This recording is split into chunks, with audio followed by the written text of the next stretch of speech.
नमस्कार किसान भाइयों, अगर आपके धान की फसल में कल्ले कम निकल रहे हैं तो घबराने की ज़रूरत नहीं है। कल्ले कम निकल रहे हैं, फुटाव नहीं हो रहा है, तो आज हम आपको बताएंगे कि क्या आप घरेलू उपाय कर सकते हैं जिससे धान की फसल में कल्ले ज़्यादा निकलेंगे, साथ ही साथ आपकी पैदावार भी बढ़ेगी।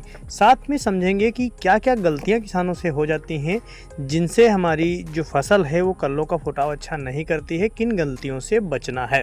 सबसे पहले हमें समझना ज़रूरी ये है कि कल्ले कैसे निकलते हैं और क्या ज़रूरी कार्य होते हैं।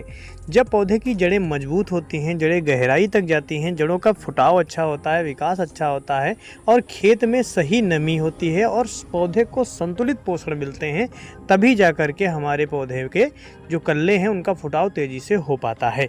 तो सबसे पहला उपाय आपको ये करना चाहिए कि सड़ी हुई कंपोस्ट गोबर की खाद का प्रयोग करना चाहिए, जिससे मिट्टी पोरस होती है, मुलायम होती है, फास्फोरस की मात्रा उसमें बढ़ती है, तो जड़ों का विकास अच्छा होता है, जड़ें ज़्यादा निकलती हैं, लंबाई तक जाती हैं, गहराई तक, जिससे पोषण खींचती हैं और पौधे को टिलर यानी कल्ले निकालने में सहायता देती हैं।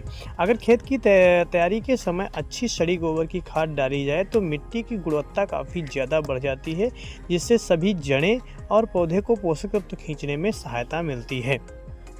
दूसरा आपको ध्यान ये रखना है कि जीवामृत का भी प्रयोग करना है। कई किसान जीवामृत का प्रयोग करते हैं। जीवामृत हमारी फसल के लिए बहुत उपयोगी है। यह मिट्टी के सूक्ष्म पोषक तत्वों की संख्या बढ़ाने में मदद करता है, जिससे कि पौधे वृद्धि अच्छे से करते हैं और जड़ों को सारे पोषण तत्व आसानी से मिल पाते हैं। तीसरा आपको ये भी करना है कि नीम की खली भी आप इस्तेमाल कर सकते हैं, साथ में सरसों की खली भी आप मिला सकते हैं। नीम की खली जो है वो मिट्टी को स्वस्थ बनाए रखने में, मिट्टी के कीड़ों को नष्ट करने में और मिट्टी को बेकार होने से, अनउपजाऊ होने से बचाती है। साथ ही जो हम सरसों की खली डालते हैं, सरसों की खली भी हमारी फसल में पोरस यानी मिट्टी में मुलायमपन लाने के लिए होती है। साथ ही साथ उसमें फास्फोरस, कैल्शियम, मैग्नीशियम, बहुत सारे पोषक तत्व पाए जाते हैं जो पौधे के लिए ज़रूरी होते हैं। अगर बात की जाए तो 1 एकड़ में करीब आपको 15 से 20 किलोग्राम सरसों की खली और 5 किलोग्राम नीम की खली आपको डालनी चाहिए। अच्छी नमी पर या फिर पानी भरे में डालेंगे तो अच्छे से गलकर पौधे में वो मिल जाती है।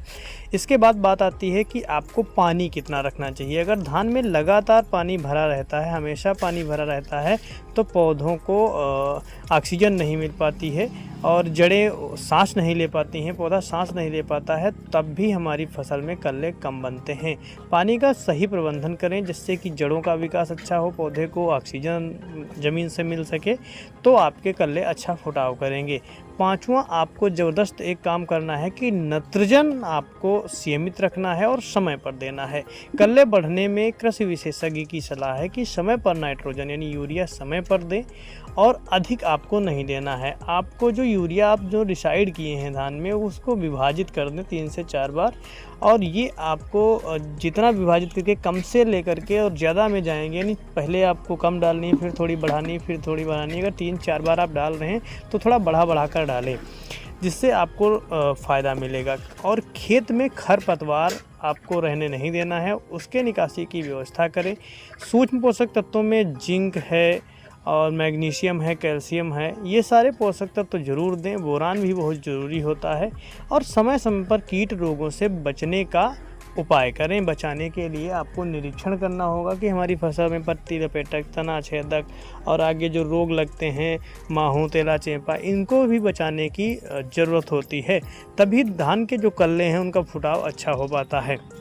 तो दोस्तों, आज हमने आपको बताया कि क्या आपको करना चाहिए, और अगला वीडियो जो आएगा हम आपको फुल डिटेल से उसमें बताएंगे कि माइक्रो न्यूट्रिएंट्स कौन से ज़रूरी होते हैं कल्ले बढ़ाने के लिए। तो वीडियो को लाइक और मित्रों में शेयर ज़रूर करें। धन्यवाद।